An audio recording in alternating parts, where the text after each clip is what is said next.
నమో వెంకటేశాయ. ఏడుకొండలవాడ వెంకటరమణ గోవింద గోవింద. శ్రీ శ్రీనివాస శ్రీ వెంకటేశ గోవింద గోవింద. కలియుగ ప్రత్యక్ష దైవం శ్రీనివాస పరబ్రహ్మ అనుగ్రహ విశేషంతో శ్రీమద్భాగవతంలో అష్టమ స్కంధంలోని విశేషాలు యథాశక్తి తెలుసుకుంటున్నాం. నారాయణం నమస్కృత్య నరం చైవ నరోత్తమం దేవీం సరస్వతీం వ్యాసం తతో జయముదీరయేత్. బలిచక్రవర్తి 3 అడుగులు దానమిచ్చిన మరుక్షణమే ఆ వామనమూర్తి ఇంతింతై వటుడింతయై మరియుతానింతై నభోవీధిపైనంతై అన్నట్లుగా అలా మేఘమండలాన్ని దాటి సూర్య చంద్రమండలాలు దాటి ధ్రువమండలాలు దాటి సత్యలోకం దాకా వ్యాపిస్తూ ఉన్నాడు. కాయే బలిస్తస్య మహావిభూతే సహర్త్విగాచార్య సదస్య ఏతత్ దదర్శ విశ్వం త్రిగుణం గుణాత్మకే భూతేంద్రియార్థాశయ జీవయుక్తం.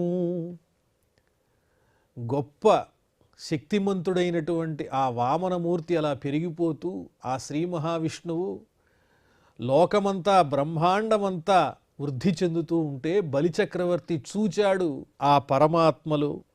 దదర్శ విశ్వం, సమస్తమైన విశ్వాన్ని, అది విరాట్ రూపం.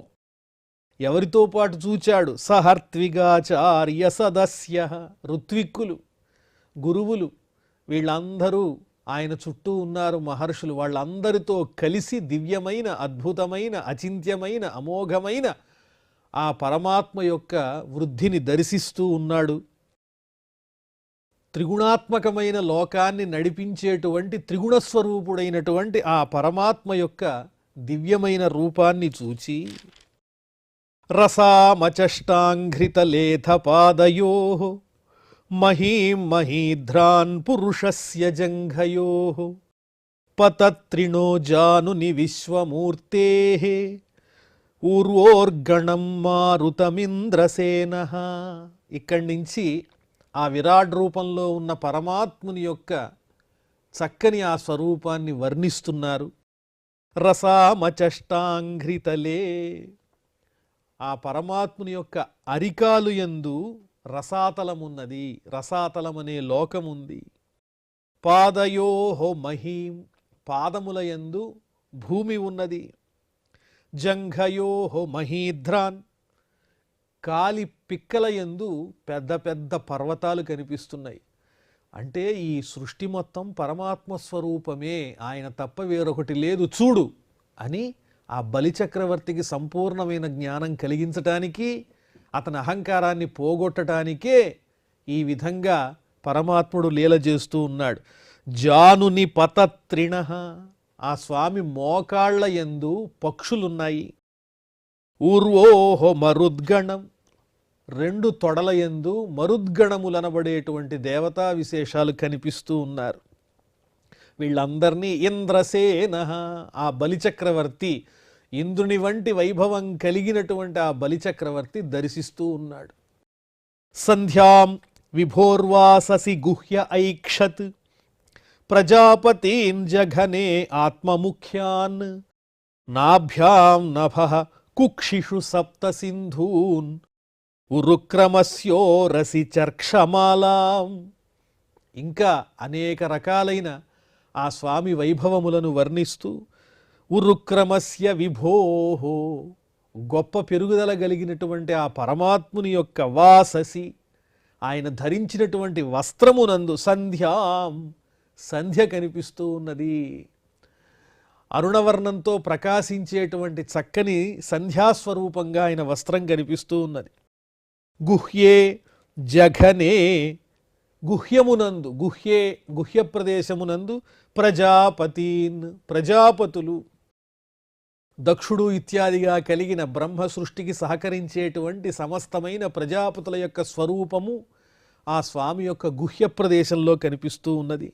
జఘనే, మరి కటి ప్రదేశంలో ఆత్మముఖ్యాన్, జఘనే ఆత్మముఖ్యాన్, కటి ప్రదేశంలో తనతో సమానమైనటువంటి రాక్షస వీరులందరినీ దర్శిస్తూ ఉన్నాడు ఆ బలిచక్రవర్తి. నాభ్యాం నభః, నాభి అందేమో ఆకాశం కనిపిస్తోంది.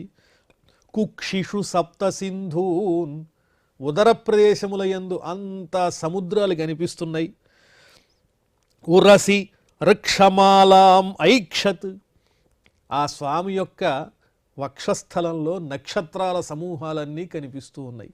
ఇలా దివ్యమైనటువంటి విరాట్ స్వరూపము యొక్క చక్కని రూపాన్ని బలిచక్రవర్తి ఋత్విక్కులతో మహర్షులతో కలిసి అద్భుతంగా వీక్షిస్తున్నాడు.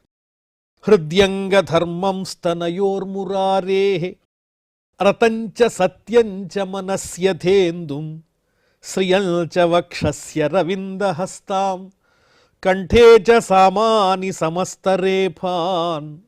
అంగా, ఓ మహారాజా, ఓ పరీక్షిన్ మహారాజా, శ్రద్ధగా వింటున్నావా నాయన? మురారే, ఆ పరమాత్ముని యొక్క హృది ధర్మం, ఆయన హృదయంలో ఉన్నదే ధర్మము. స్తనయో రతం సత్యంచ, హృదయ భాగంలో స్తనముల యందు సత్యవాక్కు సమదర్శనము, అంతటినీ సమానంగా చూచుట, అలాగే సత్యమైన వాక్కు, ఈ రెండూ కూడా ఆయన స్తనములుగా ఉన్నాయి. మనసి ఇందుం, ఆ పరమాత్మ యొక్క మనస్సేమో చంద్రుడై కనిపిస్తూ ఉన్నాడు. వక్షసి అరవిందహస్తాం శ్రియం, వక్షస్థలంలో చక్కగా లక్ష్మీదేవి కనిపిస్తూ ఉన్నది. ఆమె చేతియందు, ఆ తల్లి చేతియందు దివ్యమైనటువంటి పద్మమున్నది. అరవిందహస్తాం శ్రియం, ఆ అరవిందాన్ని ధరించినటువంటి లక్ష్మీదేవి స్వామి వక్షస్థలంలో కనిపిస్తోంది. కంఠే సామాని సమస్తరేఫాన్, ఆ స్వామి యొక్క కంఠదేశంలో సామములు అంటే యజ్ఞ సంబంధమైన వేద సంబంధమైనటువంటి మంత్రాలన్నీ కనిపిస్తూ ఉన్నాయి. సమస్త శబ్దజాలములు కూడా కనిపిస్తూ ఉన్నాయి. ఇంద్రప్రధానాన్ అమరాన్ భుజేషు తత్కర్ణయో కకుభోద్యౌశ్చ మూర్ధ్ని కేశేషు మేఘాన్ శ్వసనం నాసికాయాం అక్ష్ణోశ్చ సూర్యం వదనే చ వహ్నిం.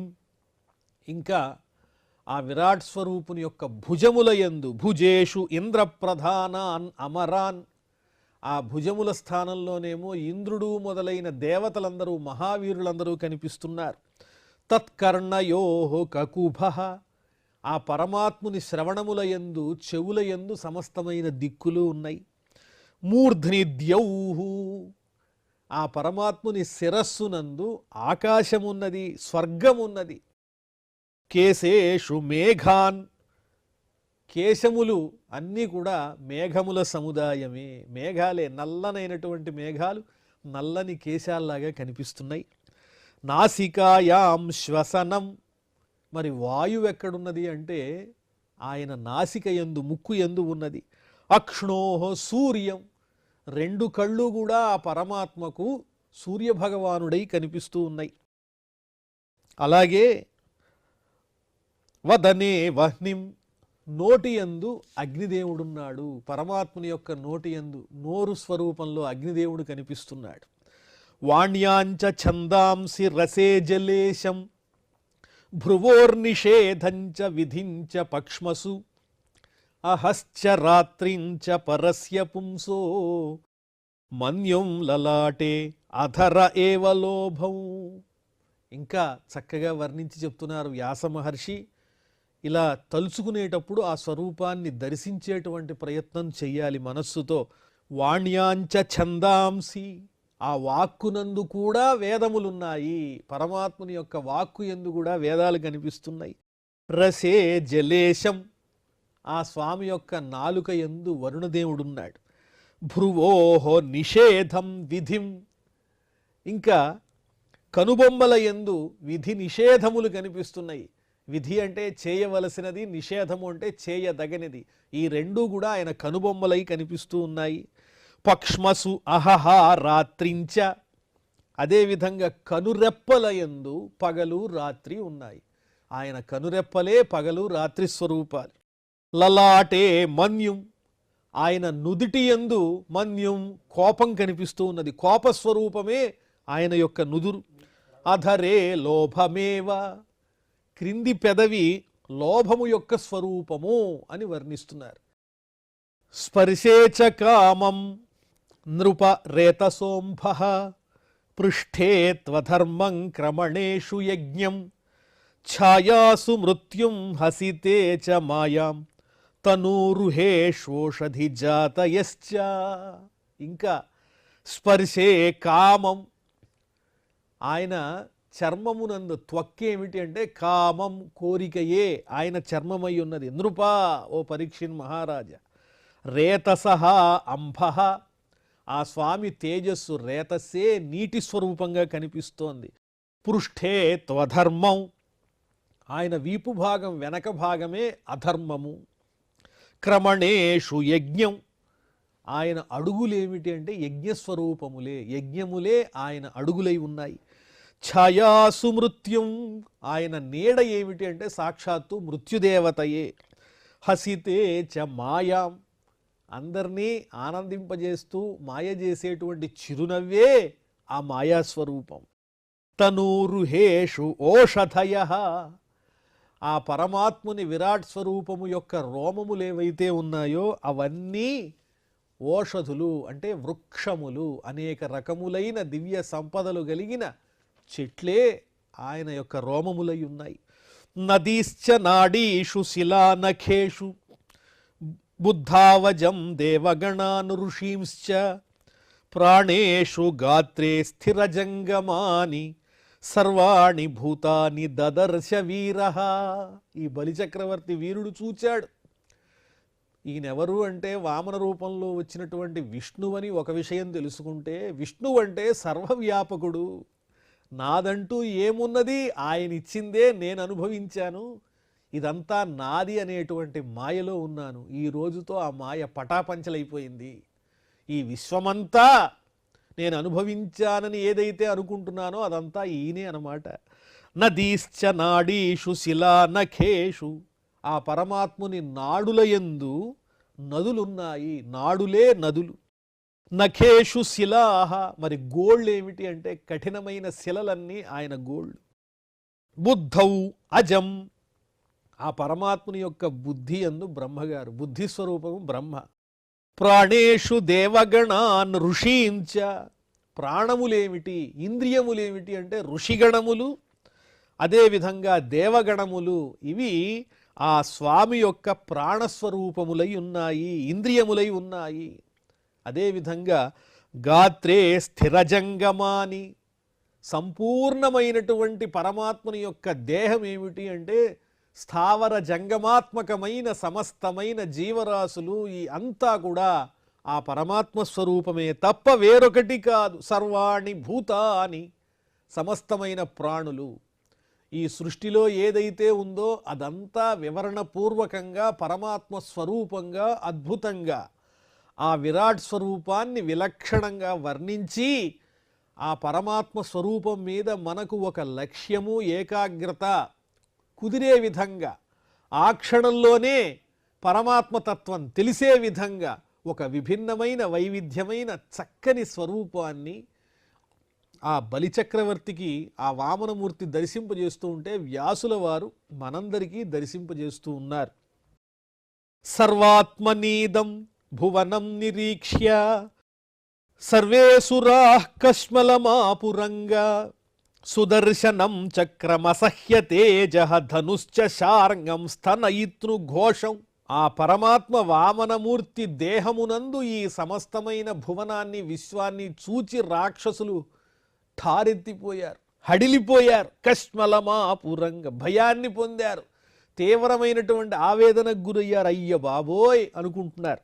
సుదర్శనం చక్రం, అలాగే ఆ పరమాత్ముని యొక్క హస్తముల యందు శంఖచక్రాలు కూడా గోచరిస్తూ ఉన్నాయి.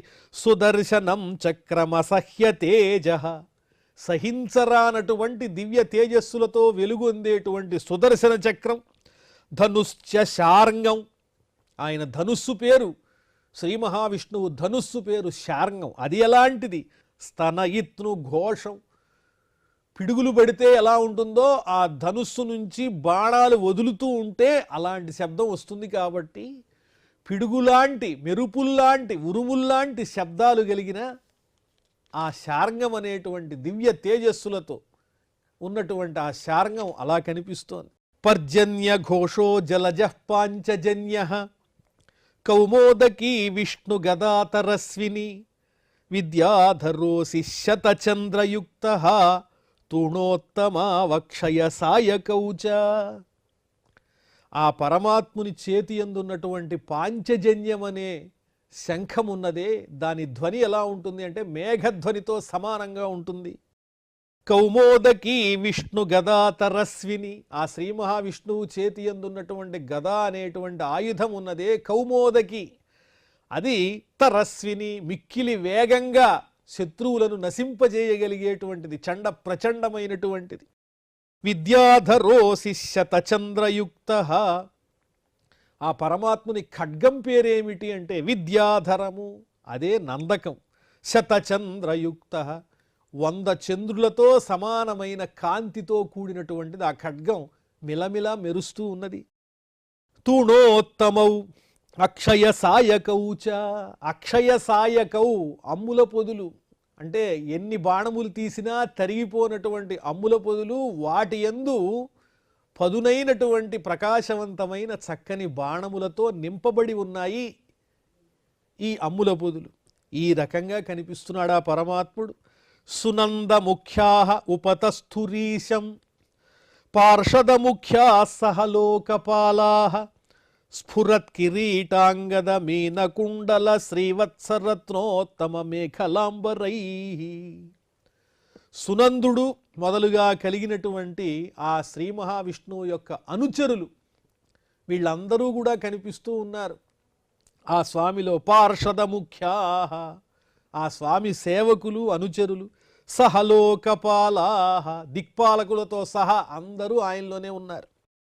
మరి స్వామి ఎలా ఉన్నాడు?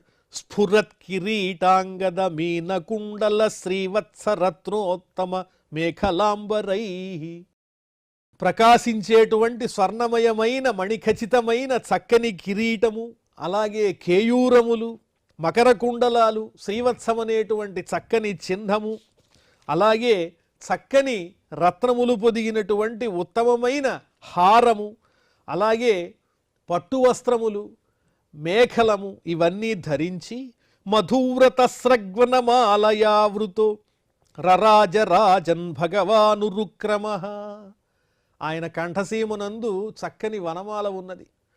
ఆ వనమాల యొక్క సుగంధములచే ఆకర్షించబడినటువంటి తుమ్మెదలన్నీ కూడా వనమాల చుట్టూ ఝంకారం చేస్తూ ఉన్నాయి. ఆ విధంగా పెరిగిపోతూ ఉన్నటువంటి ఆ విరాట్ స్వరూపుని యొక్క దివ్య రూపాన్ని వర్ణించి చెబుతూ ఉన్నారు.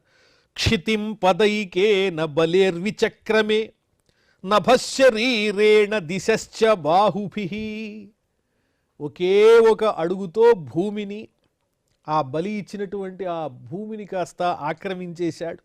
నభశరీరేణ దిశశ్చ బాహుభిః, ఇంకా ఈ భూమి ఆకాశాల మధ్య ఉన్నటువంటి సమస్తమైన భాగాన్ని కూడా ఈ శరీరంతోనూ బాహువులతోనూ ఆ కాయంతోనే ఆక్రమించాడు.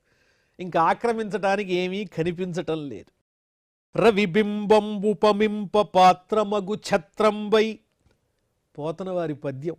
శిరోరత్రమై శ్రవణాలంకృతి అయి గళాభరణమై సౌవర్ణ కేయూరమై ఛవిమత్కంకణమై కటిస్థలిన్ ఉదంచద్ఘంటయై నూపురప్రవరంబై పదపీఠమై వటుడుతా బ్రహ్మాండమున్ నిండుచో. సూర్యభగవానుడు ఈ వామనమూర్తి పెరిగిపోతూ ఉంటే ఆ స్వామికి ఎలా ఎలా అలంకారంగా ఉన్నాడో వర్ణించి చెబుతున్నారు. ఆ సూర్యమండలం దాకా వెళుతూ ఉంటే ముందుగా సూర్యుడు ఆ పరమాత్మునికి గొడుగుగా ఉన్నాడు. ఇంకా పెరిగిపోయినటువంటి ఆ స్వామికి శిరస్సున అలంకరించేటువంటి రత్నంలా కనిపిస్తున్నాడు. ఆ తరువాత ఇంకా ఎదిగినటువంటి స్వామి కర్ణములకు భూషణమై కర్ణాభరణమై కనిపిస్తూ ఉన్నాడు. ఆ తరువాత మెడలో ధరించే హారంలా ఉన్నాడు, చేతులకు పెట్టుకునే కేయూరముల్లా కనిపిస్తున్నాడు. ఆ తర్వాత కంకణమయ్యాడు.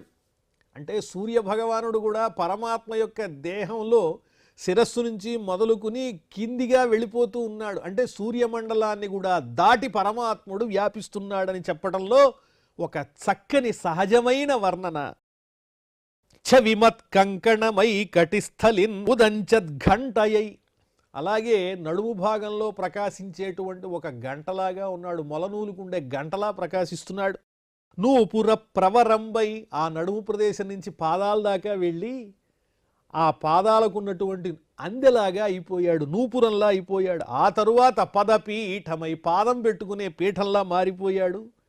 అలా చివరికి సూర్యమండలంలో ఉన్న సూర్యభగవానుడు, ఆ పరమాత్ముడు వ్యాపిస్తూ ఉంటే చిట్ట చివరికి పరమాత్ముని పాదపీఠిగా మారిపోతూ ఉన్నాడు. అంటే ఎంత స్వరూపం అభివృద్ధి చెంది విశ్వమంతా వ్యాపించిందో అవగాహన చేసుకోవచ్చు. అంటే ఈ పద్యాన్ని చదవంగానే ఒక్కసారి వామనమూర్తి యొక్క స్వరూపం కళ్ళల్లో నిండా, హృదయం నిండా కనిపిస్తుందన్నమాట. అంత చక్కటి పద్యం. ఒక పాదంబున భూమి కప్పి దివి వేరొంటన్ నిరోధించి, ఒండొకటన్ మీది జగంబులెల్ల తొడి ఒండొకటిన్ విలంఘించి, పట్టక బ్రహ్మాండ కటాహమున్ పగిలి వేండ్రంబై, పరుల్కానరాక ఒకడై వాగ్దృగలభ్యుడై హరి విభుండొప్పారె విశ్వాకృతిన్.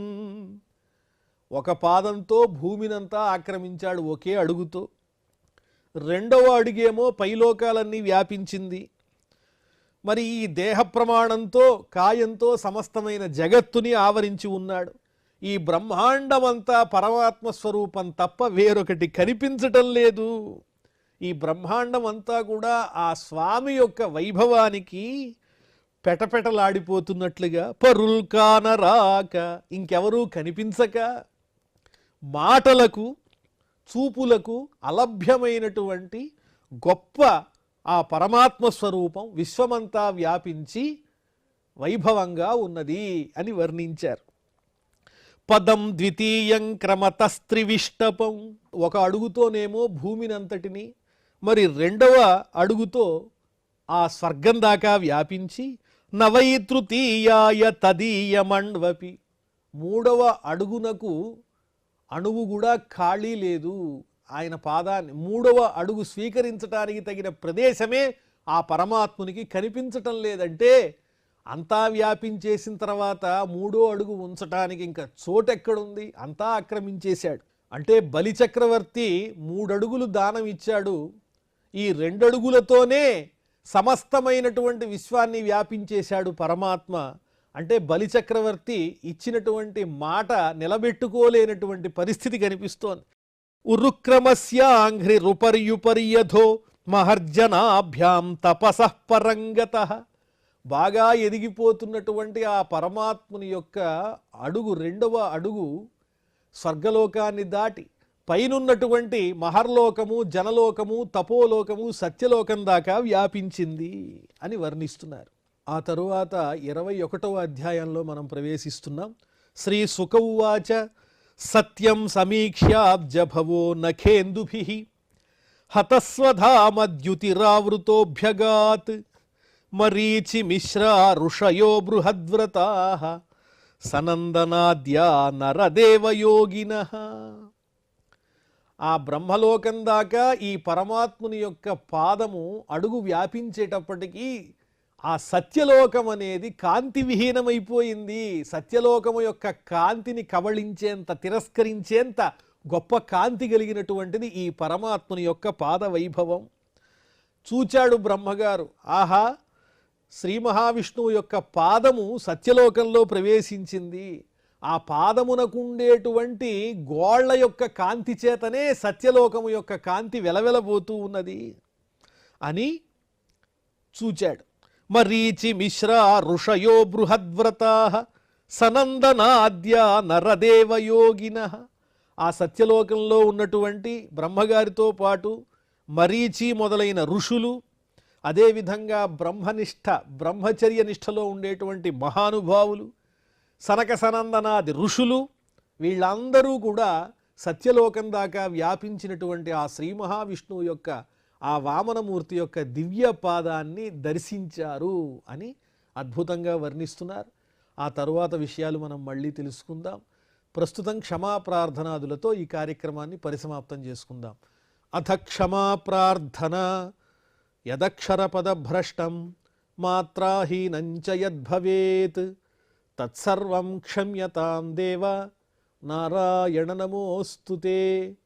శ్రియః కాంతాయ కళ్యాణనిధయే నిధయేర్థినాం శ్రీవేంకటనివాసాయ శ్రీనివాసాయ మంగళం.